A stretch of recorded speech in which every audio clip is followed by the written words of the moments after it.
A primeira coisa que eu quero te dizer essa noite: não perca o seu foco quando você estiver cansado.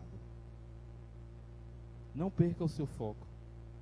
A gente às vezes perdemos o foco quando nós estamos tão cansados.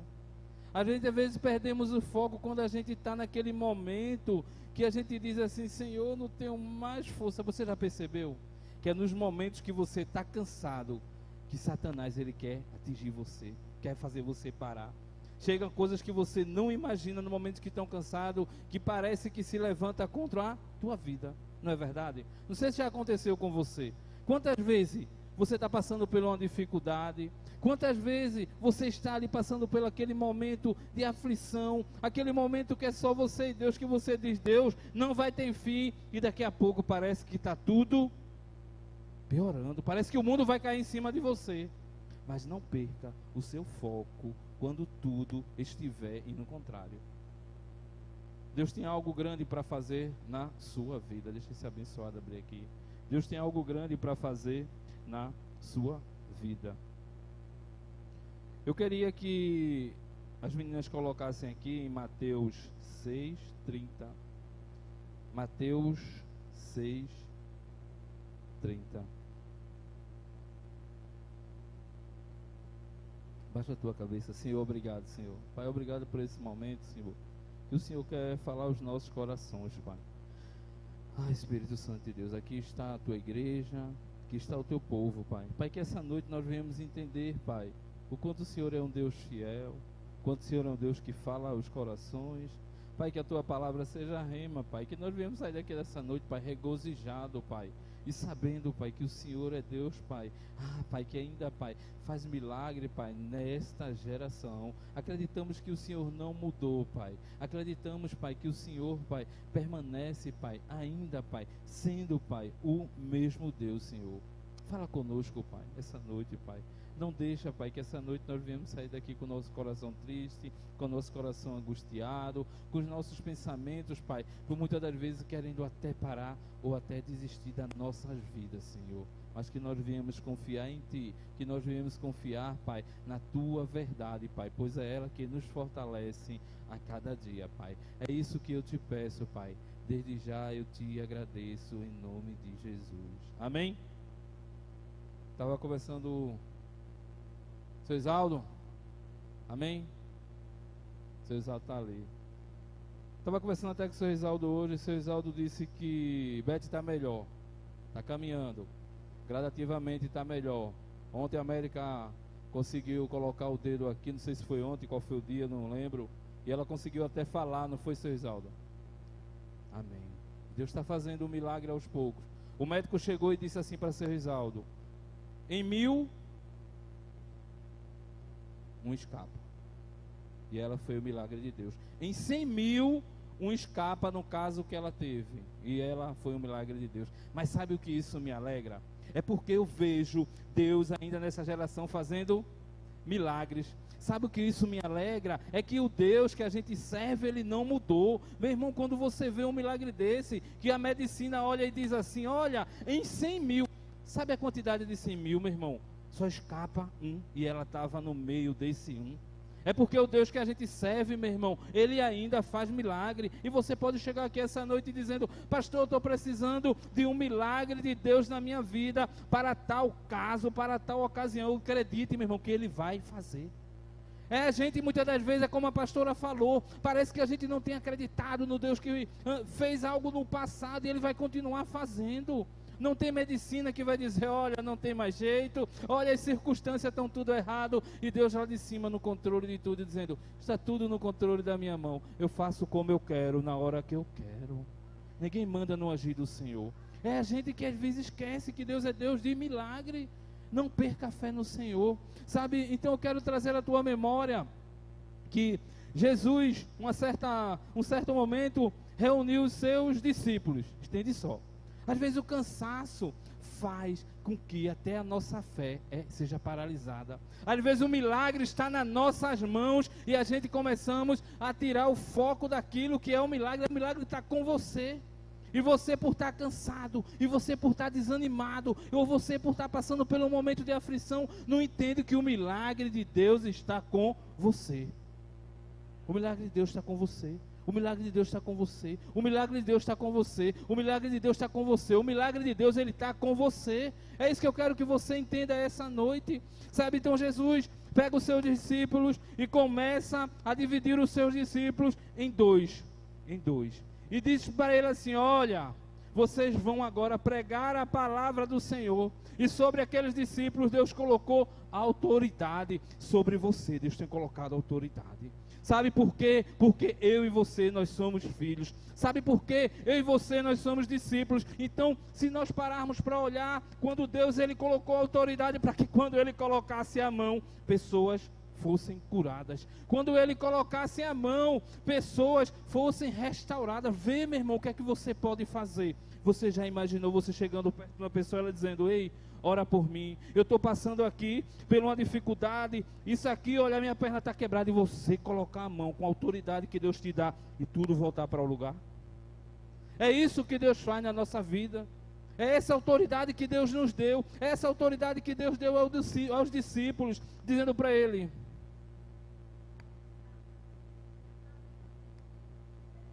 aqui, né? Desculpa, eu não sabia não, me perdoe. Então assim, se você... Oi?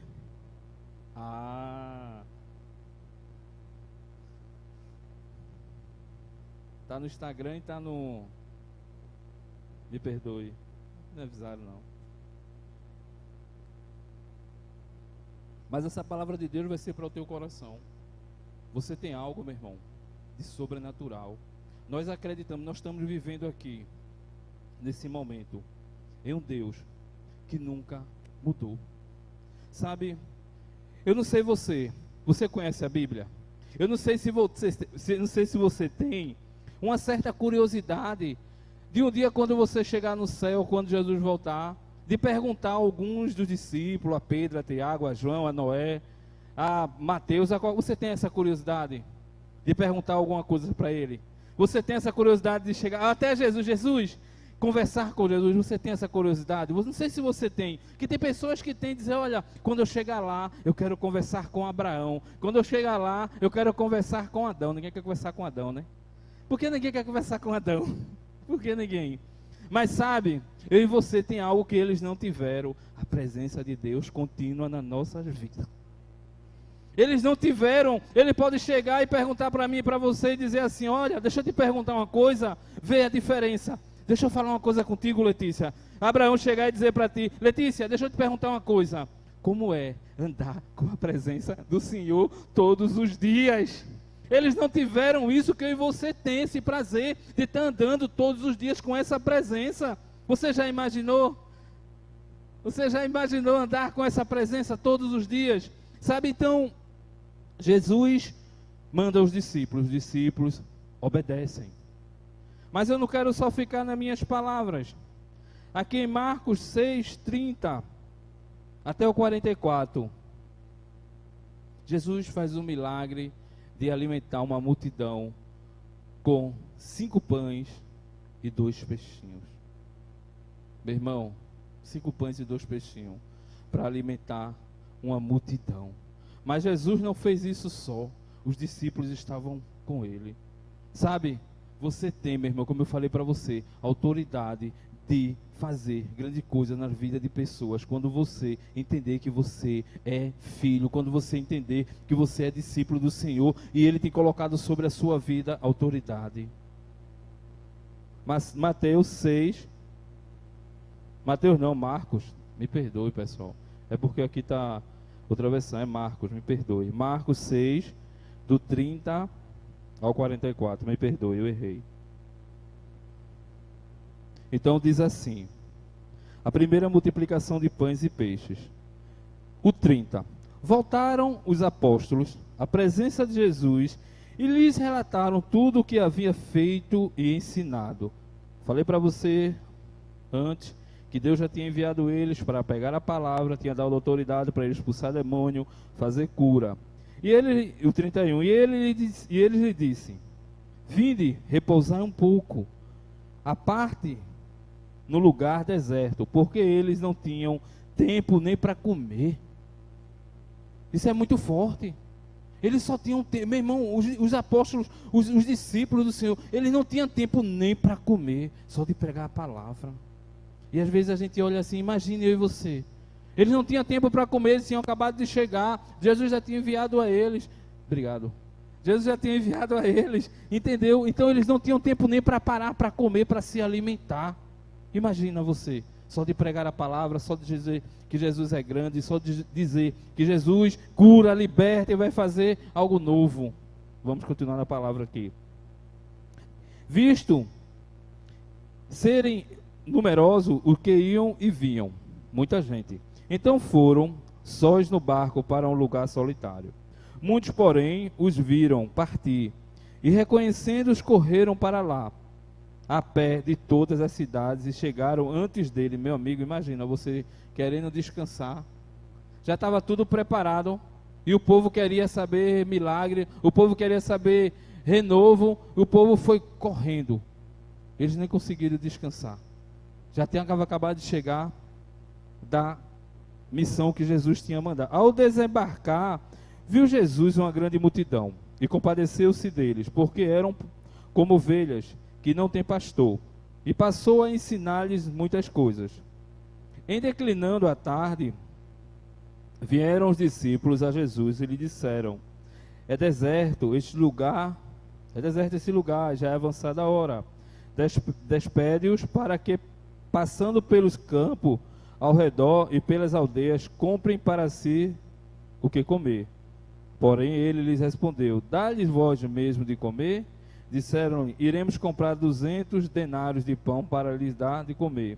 E ele lhe disse: quantos pães tendes? E de ver, e sabendo-os, respondeu: 5 pães e 2 peixinhos. Então Jesus lhe ordenou que todos se assentassem em grupos sobre a relva verde.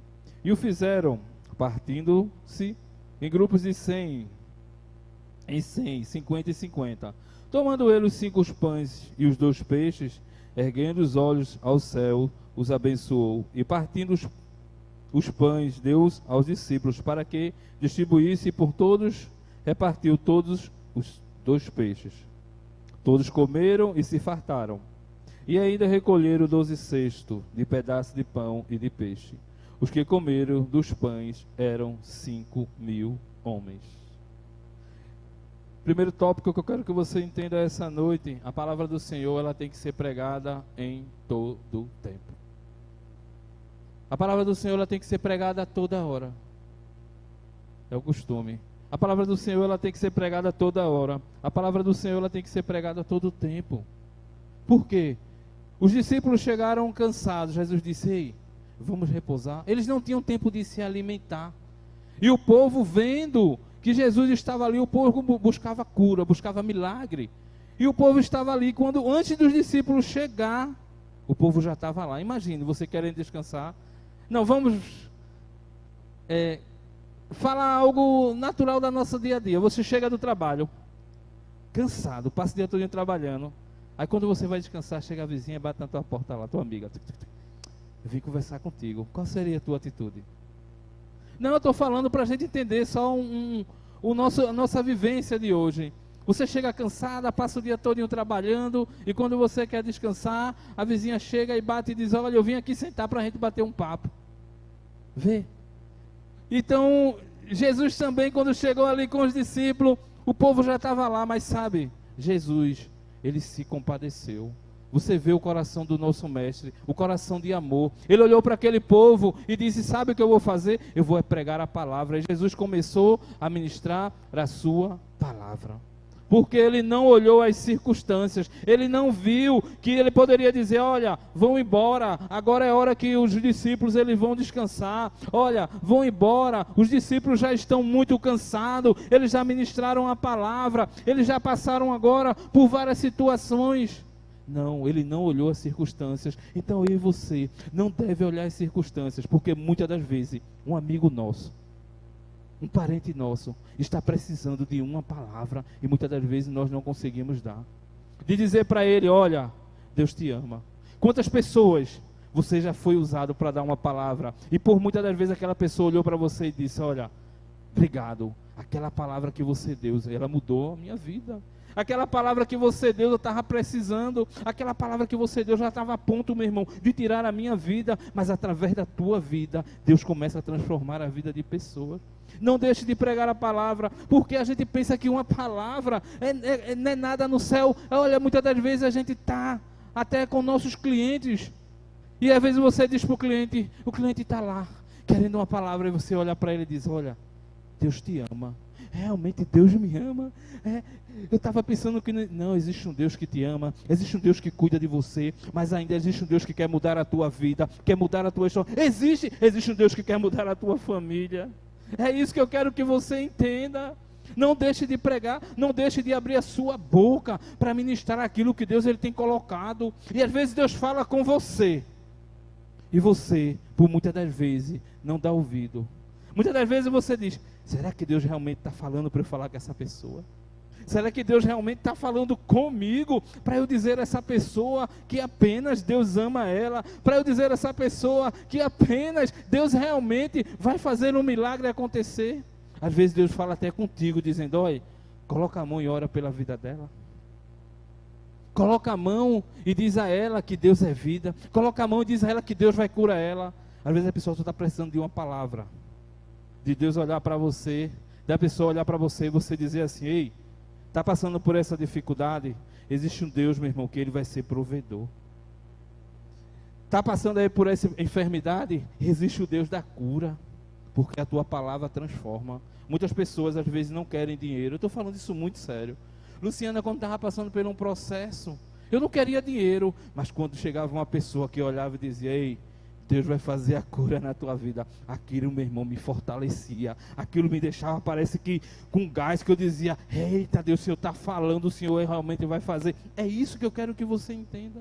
Deus, Ele não deixou de pregar em tempo e fora de tempo. Ele não dispensou, e nós temos essa obrigação, seja usado por Deus. Ah, pastor, eu não sou crente. Ah, pastor, meu irmão, mas se Deus ainda fala com você, Deus ainda, meu irmão, usa tantas pessoas aí para abençoar. Sabe, quando a gente é obediente e para ouvir a voz do Senhor, meu irmão, a gente transforma tantas vidas. Se Deus está falando com você, não negligencie a voz do Senhor Jesus. Sabe, então, os discípulos se aproximam de Jesus. Jesus começa a ministrar. E muitas das vezes o milagre está nas nossas mãos. Deus quer usar você para fazer grandes coisas, e você tem tirado o seu foco daquilo que Deus quer fazer. O milagre está nas suas mãos. O milagre dos 5 pães e 2 peixinhos estava na mão de quem? Onde é que estavam os 5 pães e 2 peixinhos? Estava onde? Nessa passagem aqui, não estava na mão daquela criança que trouxe. Os 5 pães estavam nas mãos dos discípulos. Eles estavam tão cansados, eles estavam tão querendo descansar, e o milagre estava tão perto deles, meu irmão, que alimentar uma multidão. Deus quer usar você, Deus quer usar o pouco que você tem. Às vezes você olha e diz assim: pastor, eu não tenho nada, pastor, olha para mim, não sei nem falar, pastor, eu sou incapaz. Mas é o pouco que você tem que vai transformar a vida de pessoas. É o nada que você tem, meu irmão. Se você, meu irmão, tem a disponibilidade de ouvir a voz do Senhor e está com o seu coração aberto e disponível para fazer aquilo que o Senhor manda, meu irmão, Ele vai usar você. Os discípulos estavam com o milagre aqui na sua mão, mas eles perderam por um momento o foco. Ele começou a se preocupar com as pessoas. Meu irmão, não se preocupa com as pessoas, porque Deus já está começando a fazer a obra dele. Só olha aquilo que Deus está colocado nas tuas mãos. E os discípulos tiram o foco e dizem: olha, vamos começar, Senhor, a dispensar essas pessoas. Já é tarde, estamos aqui, Senhor, no deserto. Eles não pararam para pensar e não lembraram que Deus, quantos milagres eles não tinham visto Deus fazer, e quantos milagres Deus já não fez na tua vida. Até aqui, quantos milagres Deus já não fez na tua vida. E por que você tem perdido o foco e tem dito assim: mas Senhor, será que esse milagre, será que essa luta, será que essa barreira, será que tudo isso, Pai, que está vindo contra a minha vida? O Senhor diz: acalma o teu coração, porque até aqui eu tenho segurado você na palma da minha mão. Você sabe, até aqui Deus tem te segurado e Ele não vai te desamparar. Quantas vezes Deus te desamparou? Quantas vezes Deus te deixou de lado quando você se ajoelhou e disse, Pai? Ele disse sempre, eis-me aqui. Ele nunca vai desamparar você, né? Nesse momento de dificuldade, não é nesse momento que você está passando por aperto, não é nesse momento que você está passando em momentos que você olha e diz, Senhor, não tem mais jeito. Ele vai dar jeito, Ele nunca nos desamparou.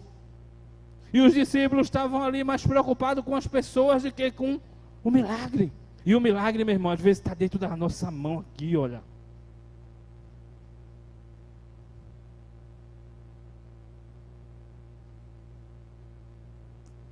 E Deus faz uma pergunta para eles.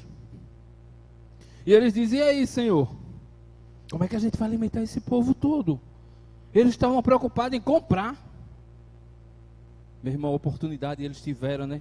Porque lá em Mateus fala sobre esse milagre. A oportunidade eles tiveram de usar a sua fé. Eu imagino na minha concepção, eles se juntando os 12 dizendo, e aí, vamos conversar com o mestre aí, porque ó, esse povo vai passar fome, esse povo passar fome aí, vê essa multidão, não sei quantas mil, a palavra do Senhor fala 5 mil pessoas, não conta nem mulheres nem criança. Vê essa multidão, vamos comprar, vamos pegar o jumento, né? Que lá não tinha carro. Vamos andando, comprar aí no lugar mais próximo. E aí? E eu acho que Jesus ficava olhando dizendo, meu amigo, o milagre está nas tuas mãos. Eu acho que Jesus ficava olhando dizendo, meu amigo, faz o sobrenatural que eu vou fazer, está com vocês. O sobrenatural que Deus quer fazer, meu irmão, está com você. O sobrenatural que Deus quer fazer está com você. O sobrenatural que Deus vai fazer na sua família está com você. O sobrenatural que Deus vai fazer na tua casa está com você, não está com ninguém não. Não terceirize aquilo que Deus quer fazer na sua vida. Deus está falando para você, não terceirize aquilo que Ele quer fazer na sua vida. É com você que Ele quer usar. E Deus faz uma pergunta para ele, Jesus vai ali e faz uma pergunta. Cadê você? Está aqui, passou esse ventilador abençoado.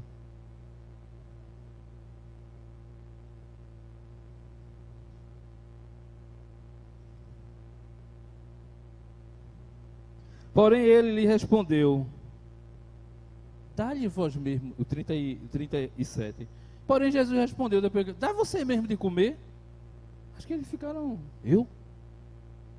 Às vezes Deus faz cada pergunta para a gente, né? Que a gente fica sem entender. Quantas perguntas às vezes Deus já fez para você, que até hoje você, meu Deus, você fica sem entender, né? Às vezes diz, você mesmo que quer que você dê de comer a essa multidão. O pouco que você tem, como eu falei no começo, vai mudar a vida de muitas pessoas. Quando você abre a sua boca, quando você, meu irmão, está disponível a fazer aquilo que Deus manda, vai mudar a vida de muitas pessoas. Sabe? Então, o segundo tópico que eu quero que você aprenda. Nossa fé, ela está em constante ação. Não pare a tua fé. Ação. Sua fé todo momento, sua fé toda hora. Não desacreditando, mesmo que você está passando pelo momento, mesmo que você esteja cansado, coloque a sua fé em ação. Não deixe a tua fé parar. Confia em Deus. Confia no Deus, meu irmão, que tirou o povo. Mas olha, até hoje eu fico... Para entender. Vê se você entende, você. Um Deus que pega um povo, coloca no deserto. Lá não tem shopping, lá não tem nada. Mas também não falta água, não falta alimento. E a roupa vem de onde? E a sandália, como é que cresce? Como é que cresce a sandália? Como é que é a roupa, meu Deus? Para entender esse Deus. Provedor em todas as áreas das nossas vidas. Vê o Deus que nós servimos. Aí você está olhando hoje para as circunstâncias da tua vida e dizendo, será que Deus vai me prover nessa situação? É o mesmo Deus do passado. É o mesmo Deus de hoje. É o mesmo Deus, meu irmão, que vai por vir. Ele nunca mudou. Deus que proveu aquele povo, que não faltou água, não faltou alimento, não faltou sandália nem roupa. Todo o tempo Deus proveu. É esse Deus que eu quero que você entenda. O terceiro e último tópico que eu quero que você entenda. Em um ambiente de obediência, a provisão do Senhor constantemente. Em um ambiente de obediência, há uma provisão do Senhor. Aonde você chega, meu irmão, e é obediente, o Senhor, Ele vai prover você. Isso é muito importante. Por quê, pastor? Os discípulos desacreditaram que o milagre estava com ele. Deus diz: ei, vocês têm o que aí? Aí você vê que os discípulos acho que foram lá e dizem: ó, fica tu, Geraldo, vem cá. Vem cá, ó, vem cá tu. Tu tem o que aí? Tu tem o que aí? Vamos fazer aqui a conta. Meu irmão, 2 pães e 5 peixes. Não. Será que vai dar? Não, tu acha, João? Não, ei, Pedro, o que é que tu acha? Vamos falar para o mestre. Tu acha que... não, porque a palavra do Senhor, Jesus pergunta para ele: o que você tem aí? Ele dá um tempo, acredito que eles vão lá ver, né? Só isso para essa multidão toda. Aí, mestre, aí vai lá, todo desconfiado: mestre, a gente só tem aqui 5 pães e 2 peixinhos, mestre. E aí? Ele disse: é o pouco mesmo que eu vou usar e tu vai ver a grandeza, meu irmão. Aí Jesus chega para ele, sabe, vê a obediência deles. Jesus diz para ele assim: ei, vai lá e junta o povo de 100 e 100, 50 e 50. Aí ele vai o quê? Obedece à voz do mestre, confiando que Jesus vai fazer. Mas o povo também obedece à voz dos discípulos, confiando que vai vir mais um milagre. Então, quando há obediência em cima de obediência, meu irmão, o milagre ele acontece. O sobrenatural começa a mover. Eu quero que você entenda isso. Os discípulos, eles poderiam até não querer desconfiar, dizer: será que vai? Mas independente, eles não ficaram na dúvida. Eles escutaram a voz do seu mestre e foram e passaram para aquela multidão. Olha, você 12 pessoas para uma multidão. Imagina, acho que ele olhar e dizer assim: e aí, meu amigo, 5 mil, vamos botar ali muito mais do que isso. E eles começaram: 150, 150, e o povo obedecendo, e Deus olhando. Eu acredito que Jesus olhando assim, dizendo: o milagre vai acontecer. E quando o povo começa a obedecer, Jesus pega aquele pouco que tinha, meu irmão, e transforma, meu irmão, em uma grande quantidade de pães e de peixe, que deu para alimentar aquela multidão, e sobrou mais de 12 cestos. O milagre da obediência vai dar para fazer grandes coisas na tua vida, que ainda vai acontecer o sobrará do Senhor. Você está esperando o sobrará do Senhor? Obedeça. Você está esperando um grande milagre do Senhor? Obedeça. Aí tem uma palavra que eu sempre gosto de falar: a nossa obediência gera bênção. Obediência gera bênção em todos os aspectos. Obediência gera bênção em todas as situações. Obediência, meu irmão, quando a gente para ouvir a voz do Senhor e está apto a escutar a voz do Senhor, as coisas começam a mudar em nossas vidas. Se hoje você chegasse e perguntasse para mim: pastor, o que é que o senhor faria? O meu TCC da faculdade vai ser sobre obediência. Obedecer ao Senhor, meu irmão, é coisas maravilhosas. Obedecer ao Senhor, meu irmão, transforma tanto as nossas vidas. Obedecer, eu queria que você entendesse essa palavra. O temor ao Senhor é o princípio da sabedoria.